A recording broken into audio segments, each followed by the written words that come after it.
Alors, le dispositif technique est un dispositif qui nous est amené par la Fondation FACE. L'idée, c'est de vraiment sensibiliser le maximum de jeunes aux métiers techniques et industriels. Sur FACE Loire, on a 500 élèves à sensibiliser. On les déploie plus particulièrement dans les établissements scolaires qui sont classés REP+, situés dans les quartiers prioritaires de la ville de Saint-Étienne notamment. On est un établissement classé REP+.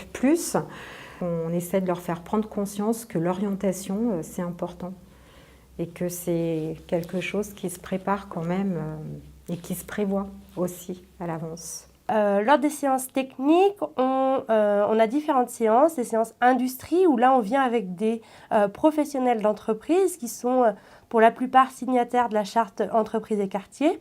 Et l'idée, c'est qu'ils présentent leur entreprise, leur métier, une journée type pour rendre un petit peu plus concret l'image que peuvent avoir les élèves du monde de l'industrie.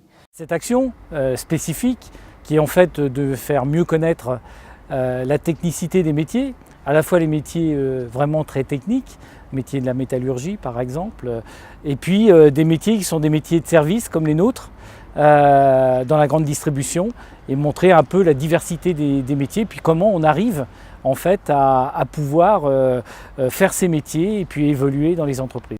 Pour le groupe Casino, 60%, donc 6 personnes sur 10 de l'encadrement est rentré dans l'entreprise sans avoir obligatoirement un diplôme. L'aspect technique, en fait, ce qui est intéressant dans cet aspect-là, c'est que non seulement il y a une présentation des métiers, mais derrière, grâce à l'action de la Fondation Agir contre l'exclusion, il y a une complémentarité, il y a des ateliers.